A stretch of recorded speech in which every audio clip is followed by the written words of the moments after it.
Do I want to make myself angry for no reason? Chuck Schumer reacts to Democrats holding signs walking out of Trump address. Okay.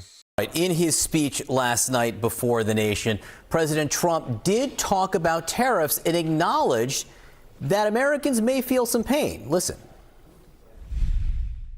Tariffs are about making America rich again and making America great again, and it's happening, and it will happen rather quickly. There'll be a little disturbance, but we're okay with that. It won't be much. All right, with us now is the Senate Minority Leader, Senator Chuck Schumer from New York. Senator, thank you so much for being with us. You heard the president talking about tariffs last night. What was your takeaway? I want to point out, he looks awful. Why does he look? He looks like the damn Crypt Keeper. Why does he look like that? How is he greasy? How is his face facing forward, but his glasses are tilted 45 degrees down? What do you think will happen in the next few days or weeks? Well, good morning, John. It's good to be on with you. Look, the number one issue that the American people want us to work on is costs, rising costs of food and of housing and of gas and of cars and of everything else.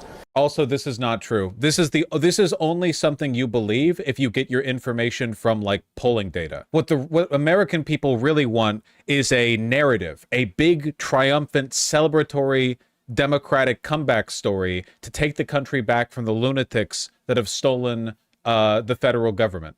Like, if you ask people in polling data and all you rely on is polling data, but you never actually talk to people, that's the information that you get. What people want is an actual opposition. Can you check off the boxes on this list to tell us what you're most concerned about? Actually, just mark it 1, 2, 3, and we'll go by like your first, second, and third highest priorities. And that's what we're going to use. That's politics. That's how politics works. It's not like there's any recent history of a politician doing exceptionally well in spite of not directly tackling the needs of the American people. Can you imagine if Donald Trump did this?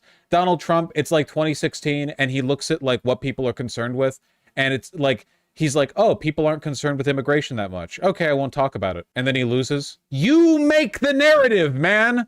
Tariffs will raise the costs. The kind of tariffs the president proposed on Canada, Mexico, China will raise the cost for the average American family by $2,000. So that is exactly the wrong. Also, this way of describing the influence of tariffs is so brain dead. It's so liberal pilled. It's so like aggregate data pilled. You know what the do you mean? Raise the average costs by 2,000 for what? Tomatoes? What do you mean? Oh, like you go to the store and they add an additional 2,000? No, say everything is going to get more expensive. In this modern interconnected economy, everything, your grocery store, the clothes that you buy, everything. But they do this like, it's rather than giving you the argument, they're giving you the like numerical total at the end of the study the argument should be pulling from. You know what I mean? Prescription for what we need. It will raise the cost not just of a few things, but of things across the board, of food, of gasoline, cars. 40% of our car. Also, sorry, I should have added this. You have to say it like charismatically. The materials in our cars are made in Canada, and cars are part of the Midwest economy that's so important. It's the economy in lots of places in the country, and those costs are going to go way up. It's going to be even hard to make cars. It's so boring. Yeah, how can we believe that Democrats believe that Trump is a fascist when they talk about his economic policy the same way they've talked about everything ever in their entire lives? You're telling me that the house is on fire? Then why are you just standing here in the living room nonchalantly informing me? I would assume that if I'm in a house and a guy runs down from the second floor yelling, "Holy shit, the house is on fire, get out, get out, get out," I would run out the door. I would trust that person. If they instead walked down the stairs and said, "Just to let you know, the house is on fire," I would not immediately run. I would need follow-up information on that. I wouldn't necessarily trust them, to be honest. I'd be confused. No, mother, that's just the Northern Lights. Exactly. With these tariffs on Canada. So this is an outrageous policy that hurts the American people. And you ask the American people are asking, why is he doing this? Well, I'll tell you why he's doing it. They want to give tax breaks to their billionaire buddies, and they're trying to find ways to pay for it. One way is by cutting Medicaid. That's very unpopular. Another way is calling Social Security a Ponzi scheme. That's very unpopular. And so they're looking for tariffs, but it's even worse. And so I think this is something the American... Also a critical thing Democrats are missing. So for one, you don't come across as very sincere about the whole they want to cut taxes for the billionaire class when you're Chuck Schumer. Sorry, Bernie can say it, you can't. Literally, that's it. You earn people's trust. You don't have my trust. I don't believe you. Secondly, and this is perhaps the more important one, you need a narrative. You can't just say, oh, he wants to cut taxes for the wealthy. No shit, dumbass. He said that. That's his policy that he already did back in 2017. He said he's going to re-up the tax cuts. That's not a secret. You have to say he hates you. He wants to cut these programs to save money so that he can give it to the billionaire class because he hates you. He doesn't care what happens to you. He doesn't care how much you suffer. He doesn't care about anything that happens to you. People will vehemently oppose, and I think there are going to be a lot of Republican senators and congressmen, they've been grumbling under their breath, but who are going to have to come out against this plan. And yet, they haven't. They were able to get the goddamn budget framework bill through the House when they have a 3-seat lead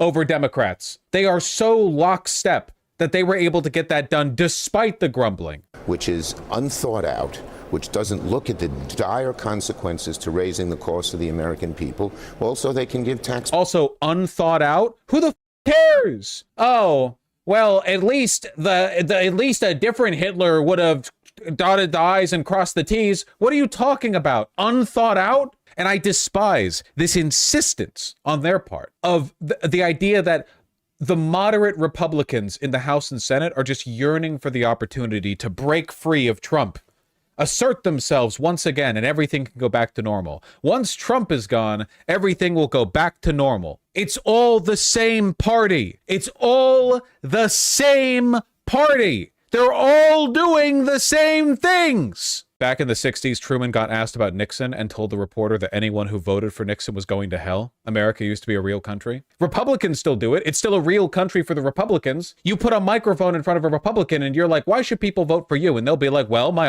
opponent, the Democrat, is a pedophile and will go to hell and should die. And that's their answer. Breaks to their billionaire buddies. One bit of breaking news on the tariff front. Commerce Secretary Howard Lutnick is doing an interview just a few minutes ago with Bloomberg, where he seemed to back off. Yesterday, he claimed that President Trump may be willing to meet in the middle with Canada and Mexico, maybe retreating now this morning from that, saying maybe some accommodation could be reached on this is nonsense. Don't listen to this. Autos alone. But we'll have to wait and see how that develops a little bit more over the next few minutes. But John, you know Go what ahead. this says? And it's typical of all of Trump's speech. It is so unthought out.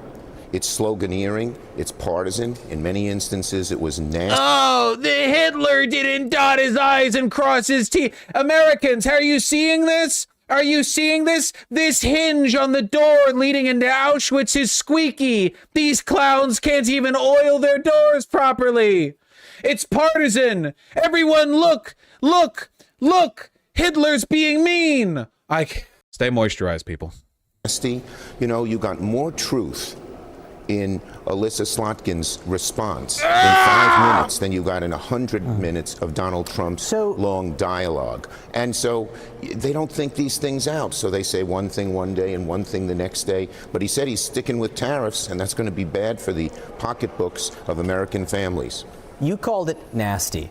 It was like 4 minutes into the speech when Congressman Al Green was yelling at the podium and he was escorted out. What was going through your head as you heard the congressman yelling? Well, look, the bottom line is lots of people are frustrated, but the best way to protest what Trump is doing what we are doing, and many senators and many... I might have to, and I'm not joking, I legitimately might have to just not say anything.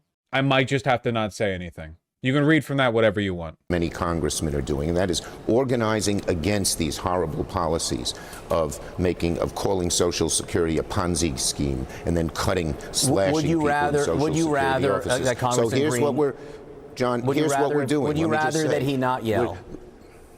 Here, let me just say, the best answer in my judgment, is to organize. So I put a call together last week with our activists. I thought 400 people would get on the phone. 3,000 people got on the phone. And what we all decided was we're going to focus our energy on the 6 Republican Congress members from New York, because they hold the key to stopping these horrible policies. As you know, in the House, all you need 1 or 2.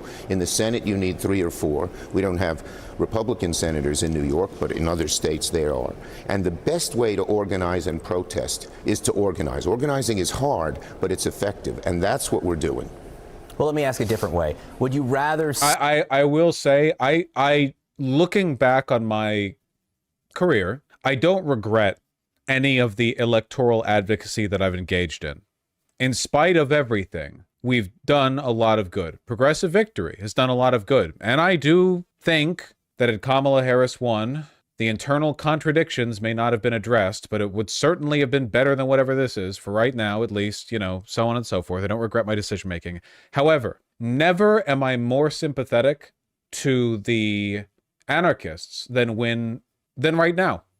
The idea that any attempt to participate within this apparatus is designed to be a dead end. It's designed to waste your time. It's a labyrinth that you can prevail in the context of the labyrinth, but you can't escape it. There's one exit, and it's the entrance you took. You can get strong in the labyrinth, you're still in the labyrinth. When you leave, that's when you win. Now, I don't actually think that's true.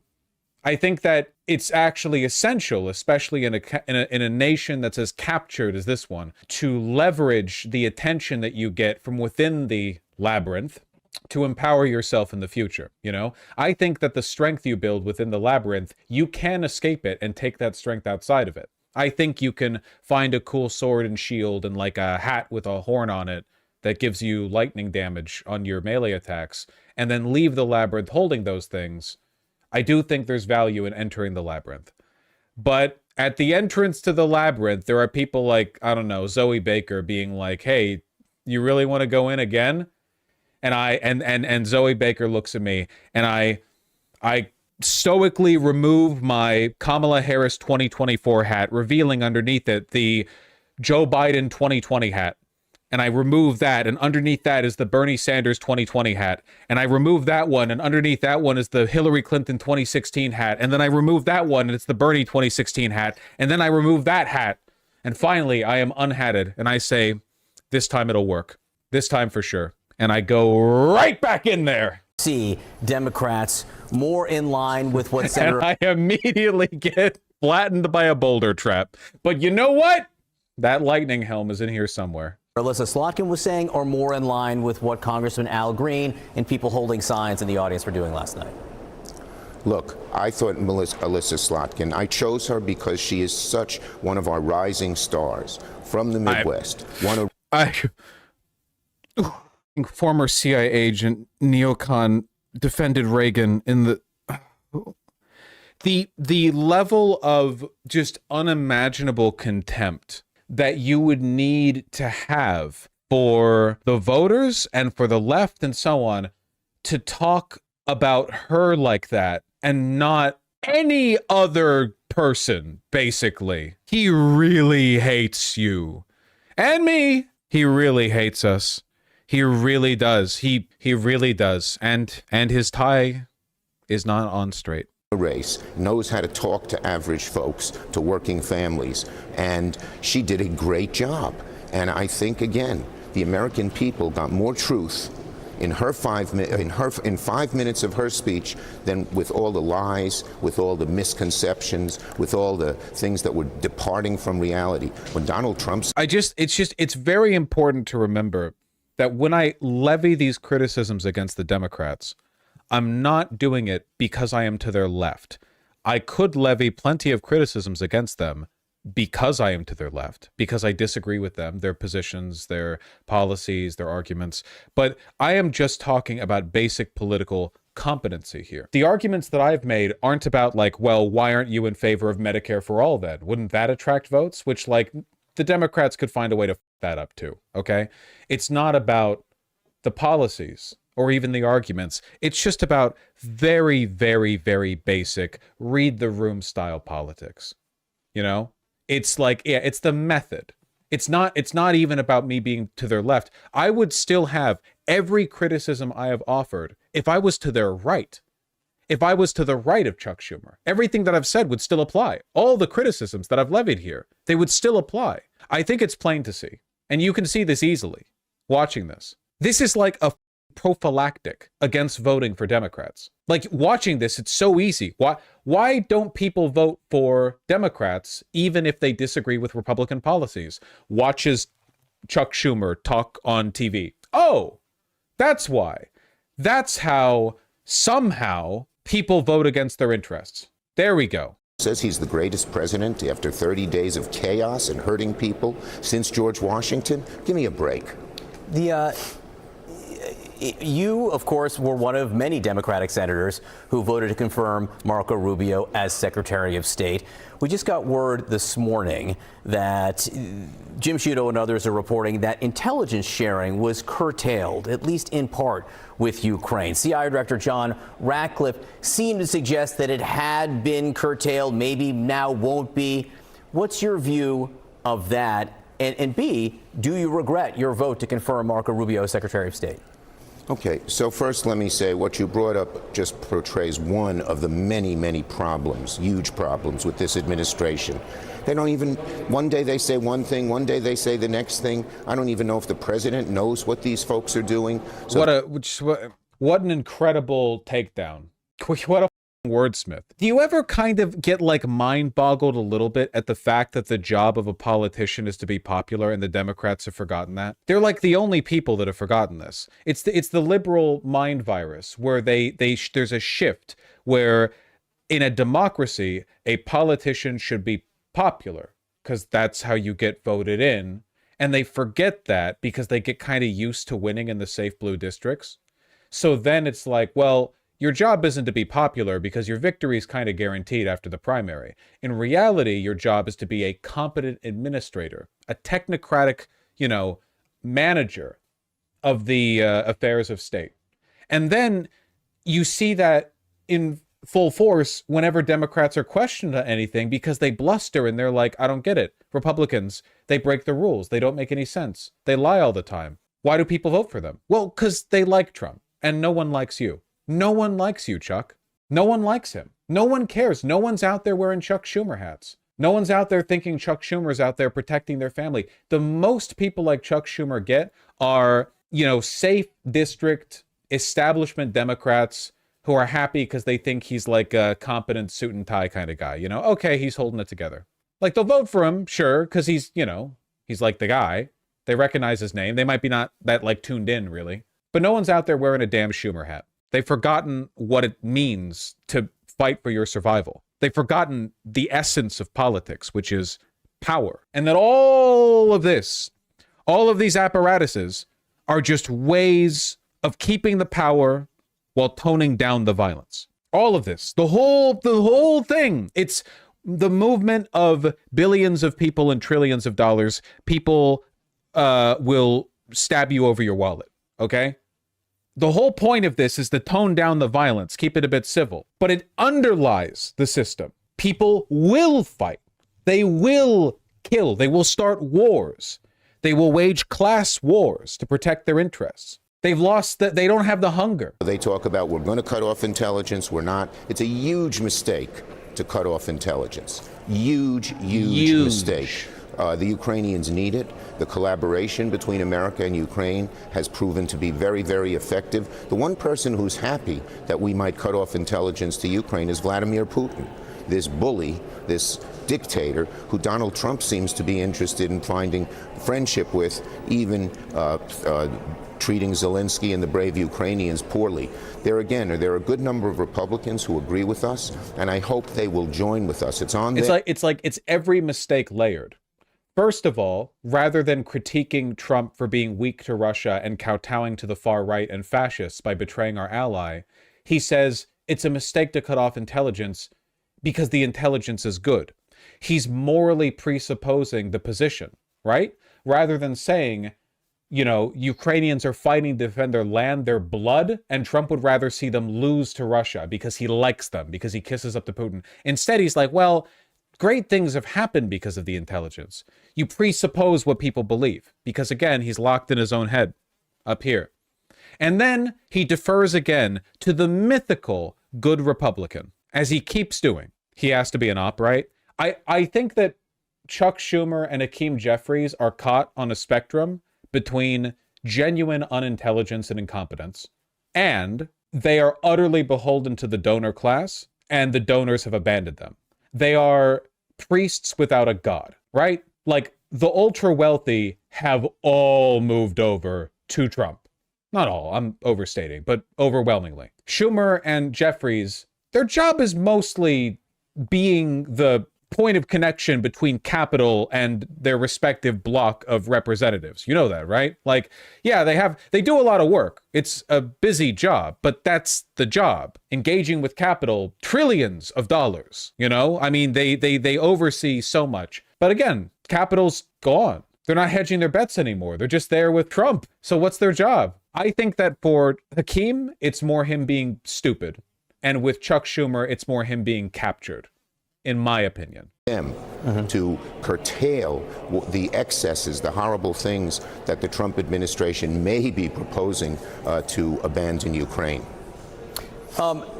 Politico and others are reporting he had a meeting last week with former Secretary of Transportation Pete Buttigieg. Politico writes, Pete Buttigieg met with Senate Minority Leader Chuck Schumer last week to discuss a possible Senate bid in Michigan, according to two people familiar with the meeting and granted anonymity to describe private conversations. How was the meeting? I'm not getting into any private meetings I've had like that. Did a private meeting exist like that? I'm not getting into it. It's even stuff like this. It's like, this is something Chuck Schumer has had to do over the course of his life, hundreds, maybe thousands of times. We've heard reports of a private meeting. Would you care to comment? It's one of the most common things you'll be tested with as a high-level politician, right? Could you share more with us about this thing you're not going to share with us? Obviously. With all that practice, why does he still sound so creepy? It's not a personality quirk, okay? It's his job to be popular. Why is he like that? Senator Chuck Schumer from New York. What the f***, man? You're such a giggling little psychopath. Trump could have fielded a question like this way easier. I'm not going to tell you about that. And maybe just I'll tell you a little bit. No, I won't tell you anything. It was good. Like, you could just, I don't know. It was the juice. I was thinking of Kanye too. I was thinking like Kanye answered this question better. Not better. Well, actually, Schumer Jewish, so he could have said that, right? Can you tell us more about the meeting? I'm not going to tell you what the race was of one of the guys at the meeting. It was Jewish. It was me. That would have been a good bit. I don't know what the purpose of it would have been. I would have laughed. Jews make jokes like that all the time as well. It is kind of up that thanks to October 7th AIPAC and the like massive wave of anti-Semitic pro-Zionist propaganda that's buffeted the country, it is kind of up that like anything, and also the rise of Nazism, by the way, that's also been a big part of it. It's up that like I guess there's been this like pall of humorlessness around the subject of Jews when all the Jews I grew up with were the funniest motherfuckers in the world. It just hurts a little bit because they were belting out like absolute gutbusters every goddamn day in the playground and growing up and in the job and just like always self-defacing, self-praising. Who cares? It's great. And now it's like, I mean, obviously I'm not actually Jewish, despite the accusations against me, so I can't, like, they're not my jokes to tell. But you know what? I've told belters that was shared with me at the cookouts before, and you know, I think that the rule usually is that as long as it's funny, you can get away with a lot. I will say one of the pod save guys is gay and Jewish, and he throws out the F slur and Jew jokes left and right, lol. I think that makes me trust him more, which kind of conflicts with the pod save thing, but that's at least an admirable, I think that's good.